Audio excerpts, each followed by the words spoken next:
are the key child safety laws and regulation in Indonesia to protect children from trafficking and sexual exploitation?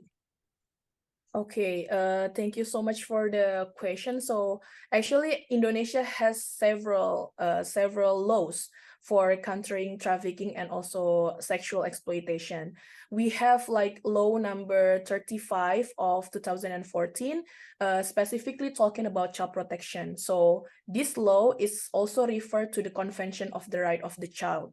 And in this law, we define what is the children, and then we guarantee the children rights, and also we regulate the punishment for the offender that doing discrimination and the violence against children. So this is like a main law in Indonesia. And then we also have specific law on human trafficking. It is law number 21 of 2007 on the elimination of the trafficking. So we also in this law there is a definition and also the form of the human trafficking, including the sexual exploitation. And then in this law, we regulate the punishment and also how to prevent and handling the human trafficking cases. And also in this law, we identify the human trafficking with the three components, which is the process, the way, and also the purposes. And then we also have the law for pornography, law number 44 of 2008. And then also the law number 11 of 2008 is about electronic information and transaction. Since now trafficking and sexual exploitation also facilitated by the technology, by the social media, so somehow this law also useful for the case of trafficking and sexual exploitation. It also regulate about the child pornography and cybercrime that happen to children. And then also this law will give addition punishment like 1/3 of the maximum criminal threat when the case involving children. And then we also have a new law that just came up in 2022. It calls the law on sexual violent crimes. And this law is giving the victims, the children, the disability, and also the woman victims who get a protection and also rehabilitation. So now our victims of sexual exploitation have like more guarantee of their protection and also rehabilitation.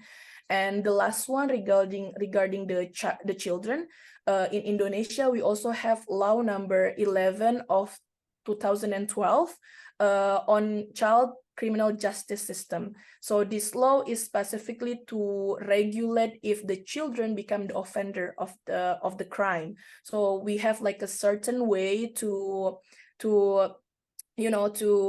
involving children. I mean, to give the children not a punishment, like a process if they are involving in the crime. So it will be different with adult. And then there will be also like a restorative justice system in this law, and also the dispensation for the children.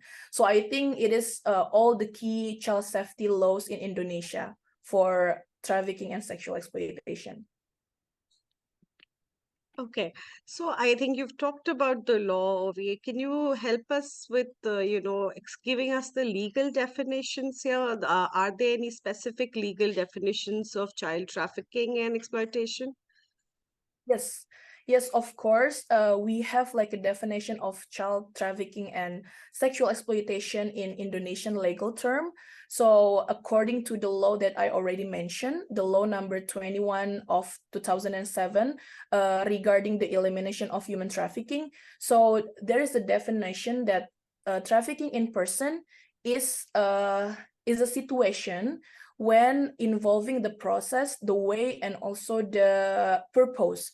So if the process is like a recruitment, and then transportation, harboring, sending, transfer, or receive of a person, and then the way is like by using force, threat, abduction, incarceration, fraud, deception, and then also debt bondage when they are recruit the people in the trafficking situation.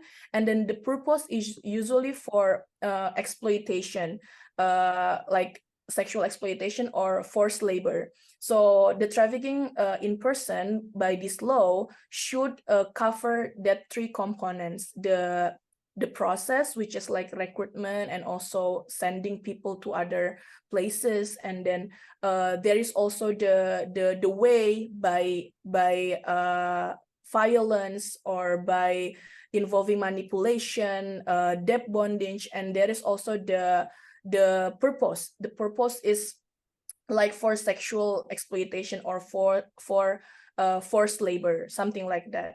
And then we also have a definition, certain definition for sexual exploitation in this law. It is like a form of the use of sexual organs or other organs of the victims for the purpose of obtaining profit, including but not limited to prostitution or sexual incident acts. And if it's happened to children, because you asking me the definition of children, child trafficking, we can also refer to the law of child protection in Indonesia. So we define children as someone under 18 and also someone who's still in the womb. It is a children. So if these children, if these people under 18 involving in that process, so they are the victim of child trafficking. Yeah.